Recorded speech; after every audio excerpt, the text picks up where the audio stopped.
Biston, claquement, c'est les canuts. Rebondit sur Industrie, le journal industriel et littéraire des ouvriers en soi. Et puis après, c'est quand même fermé, hein, tout s'étale et tout ça. Moi, j'aime pas trop. Festival Novembre des Canuts, 1832-2020, la santé, une histoire sociale. Le mutualisme, le coup d'un.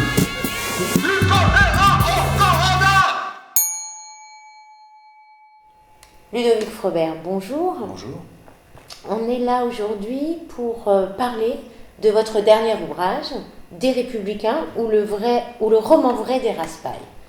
Voilà. Alors, dans le cadre de la 13e édition de Novembre des Canuts, on a voulu évoquer cet ouvrage. Vous étiez même convié à faire une conférence. Alors, parce que Raspail est, vous allez nous en dire quelques mots, un personnage riche, étonnant, mais aussi parce qu'il a eu quelques rapports avec la médecine. On y viendra dans un deuxième temps. Je vous laisse d'abord un petit peu nous présenter cet ouvrage que j'ai trouvé, pour ma part, passionnant. Oui, il s'agit d'abord d'un roman vrai, c'est-à-dire un exercice un petit peu hybride entre le travail historique, classique, et puis la fiction romanesque. Je voulais absolument explorer cette voie de l'écriture, et sur l'un de mes sujets de recherche depuis une vingtaine d'années, qui est le premier républicanisme ou socialisme républicain du XIXe siècle, avec une des figures de proue, probablement les plus militantes, qui était François-Vincent Raspail. François-Vincent Raspail représente une figure du républicanisme de cette période-là, français, mais c'est également un personnage qui a une partie de son destin qui est liée à la ville de Lyon et au combat républicain sur Lyon au XIXe siècle, soit directement lui, puisqu'il va être tout à la fin de sa vie député de Lyon, mais également son fils qui 20 ans plus tôt, donc Benjamin Raspail, qui 20 ans plus tôt a également été, sous la Seconde République, député de Lyon. Bon, donc c'est un petit peu l'histoire, c'est pour ça que c'est l'histoire de François Vincent, mais aussi l'histoire de la famille Raspail. Et donc il y a un lien à Lyon, il y a un lien à l'idée républicaine, et il y a également un lien à cette thématique de l'édition de Novembre des Canuts, parce que bien sûr, peut-être pour les générations, je dirais, de nos grands-mères, Raspail, c'est aussi l'idée du camphre et d'une certaine médecine préventive qui était une médecine là aussi militante, parce qu'elle mettait à disposition finalement du peuple, du pauvre, les moyens via l'hygiène finalement de se guérir, ou au moins de se soigner, sans passer sous les fourches codines de la médecine officielle, dans laquelle finalement le corps du pauvre était en grande partie instrumenté par ceux qui demeuraient des dominants, à savoir les médecins d'époque. Mais alors, ce qui m'a intriguée, c'est que, est-ce qu'il est médecin ? Il n'a pas le titre de médecin à cette époque-là, mais il accumule des travaux en chimie, qui sont des travaux finalement salués par un certain nombre d'académiciens ou de scientifiques, de grands scientifiques de l'époque. Il est considéré comme l'un des premiers à avoir balbutié sur la théorie cellulaire, donc il a un statut de précurseur sur ce plan-là.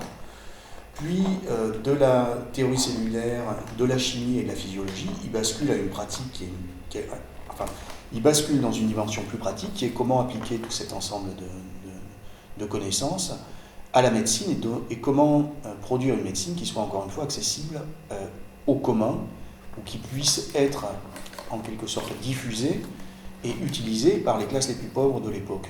Donc, bien entendu, à ce moment-là, la profession des médecins lui refuse ce titre-là. On le lui offre quand même, les pouvoirs civils le lui offrent en lui disant « mais vous avez qu'à l'accepter ». Et lui refuse finalement d'avoir ce titre de médecin officiel et continue à soigner via ses publications savantes, mais également publications de diffusion comme le Manuel annuaire de la santé, qui est un immense succès d'époque et qui devient, comme on dit à l'époque, un cri de Paris, c'est-à-dire quelque chose qui fait partie de l'univers sonore de Paris, tellement il est diffusé et crié. Donc non seulement par rapport à ça, mais aussi tout simplement en mettant en pratique sa médecine, et en la mettant en pratique dans des dispensaires où ils soignent très souvent gracieusement les pauvres, mais également par tout un système de communication qui fait que, en gros, lui produit finalement un certain nombre de connaissances. Les médecins, d'autres médecins, d'autres pharmaciens, voire d'autres malades répondent et enrichissent de façon incrémentale cette médecine. Oui, c'est tout à fait moderne.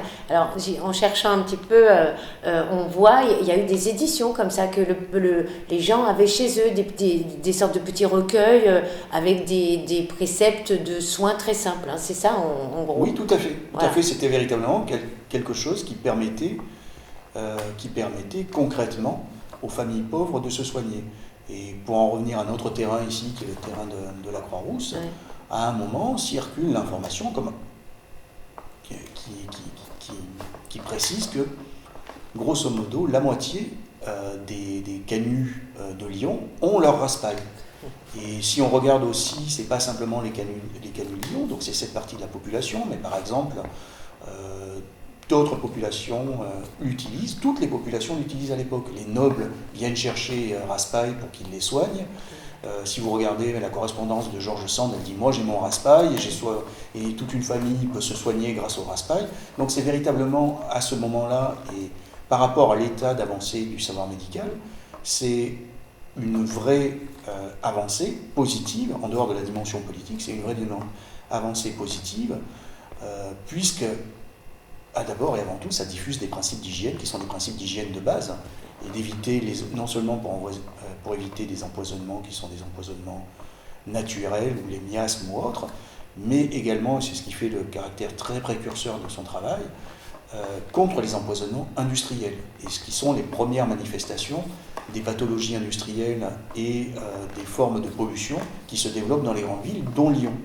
Donc il y a tout un ensemble de préceptes concernant l'eau, concernant l'air, concernant la façon de faire bouillir la nourriture, toutes ces choses-là qui sont bien entendu des actes qui sont des actes médicaux, mais qui sont aussi des actes politiques.